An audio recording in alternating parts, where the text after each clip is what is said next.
If you've ever caught yourself thinking, why am I reacting like this, or this isn't who I normally am, this episode is for you.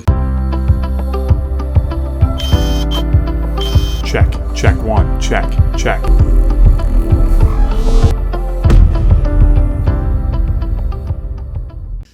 In the last episode, I made mention that I would take this back into the studio to present this next piece of this chemistry series so I don't miss anything. So this is what this is.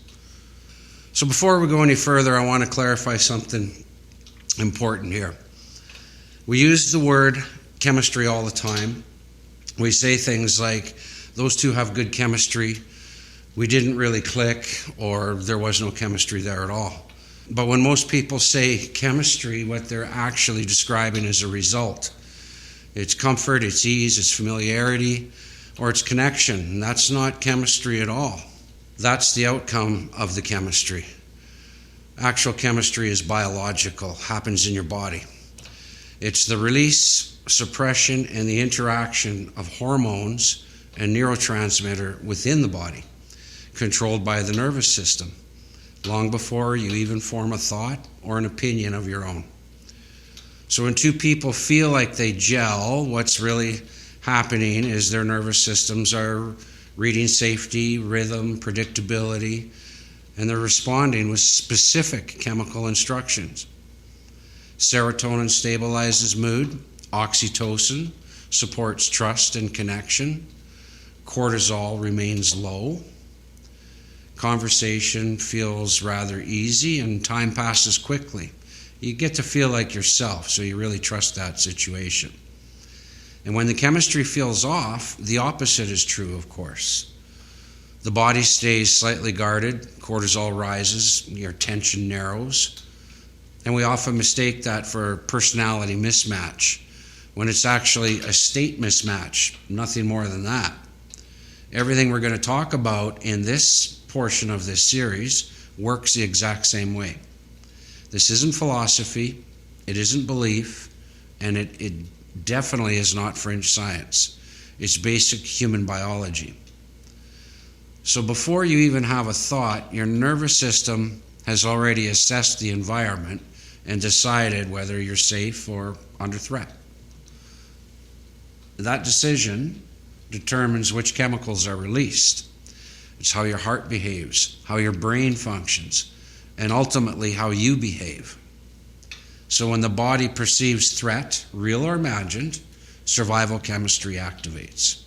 Cortisol rises, adrenaline increases, and long-term repair steps aside. So when the body perceives safety, a different chemistry emerges. Regulation replaces urgency, clarity replaces reactivity, and the brain regains access to logic, empathy, and foresight. These states are very measurable. They show up in heart rhythm patterns, hormone levels, and brain function. So nothing in this series asks you to believe anything. We're just simply translating how chemistry and the nervous system and the modern world around us, the environment, interact with each other. So behavior can finally start to make sense for some people.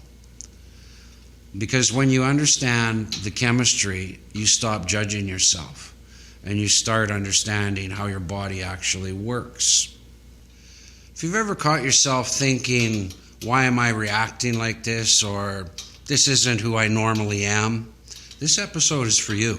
Because here's the truth that most people never hear. Your body is not misbehaving, it's responding. We tend to judge ourselves and others, morally for behaviors that are actually biological. And we label people as lazy, anxious, unmotivated, reactive, emotional, supersensitive, or disconnected. The list goes on. What we're really seeing is chemistry in motion here. And chemistry always comes first. Before you have a thought, your nervous system has already determined the environment and assessed it. It determines things like, are you safe or are you under a threat? And that single assessment determines what happens next inside your body with the chemistry. So when the nervous system perceives a threat, a potential threat, whether that is real, imagined, emotional, or repeated through constant stimulation, it activates survival chemistry. It's a cocktail that happens within your body. And cortisol rises, adrenaline increases, your heart rate accelerates. Your blood is redirected from digestion, redirected from immunity, and it's redirected from your long-term body repair. It's not a flaw, it's actually an intelligent design.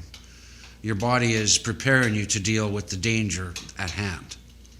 The problem isn't the response, the problem is how often is that being triggered.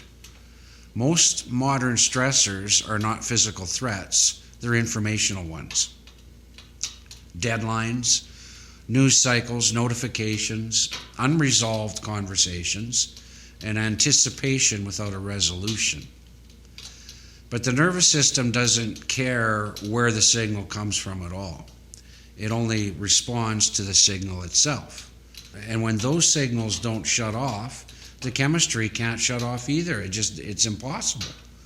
This is where people actually get stuck.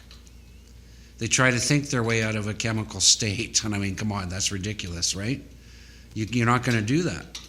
It's biologically impossible to think your way out of the state. They tell themselves to calm down, be positive, or just push through. But the brain regions that are responsible for logic, empathy, and self-control do not function properly under survival chemistry. Look around you. It doesn't function properly anywhere in your environment, especially today. So the harder someone tries to override it mentally, the more frustrated they become.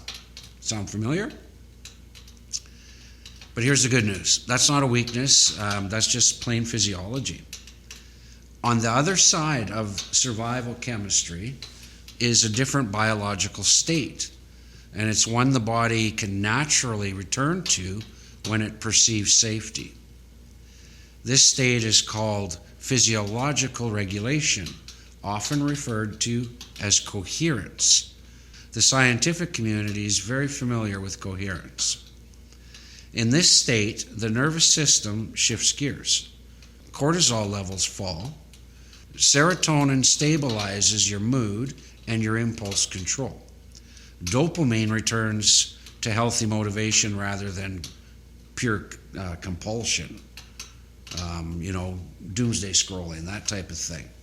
So the brain regains access to higher reasoning and emotional balance. And this is not relaxation, it's optimal function. In regulated states, people don't feel numb or checked out, they feel clear, very present, and very capable. The difference between someone who reacts and someone who responds it's not a character, it's chemistry. And this explains something that many people quietly struggle with. They don't teach you this in school, I can tell you that for free. Why they feel like themselves some days and like a completely different person on other days. Same values, same intentions, different internal environment. I mean, think about that. It's your environment inside that's different.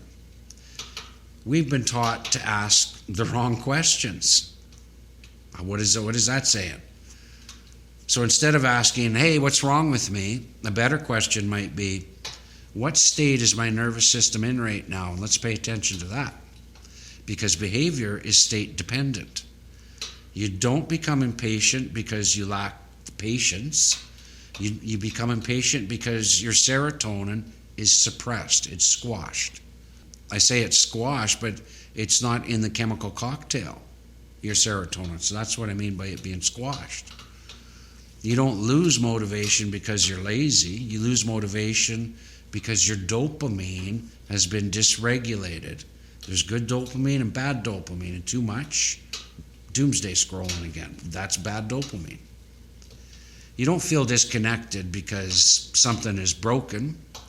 You feel disconnected because your survival chemistry deprioritizes a connection.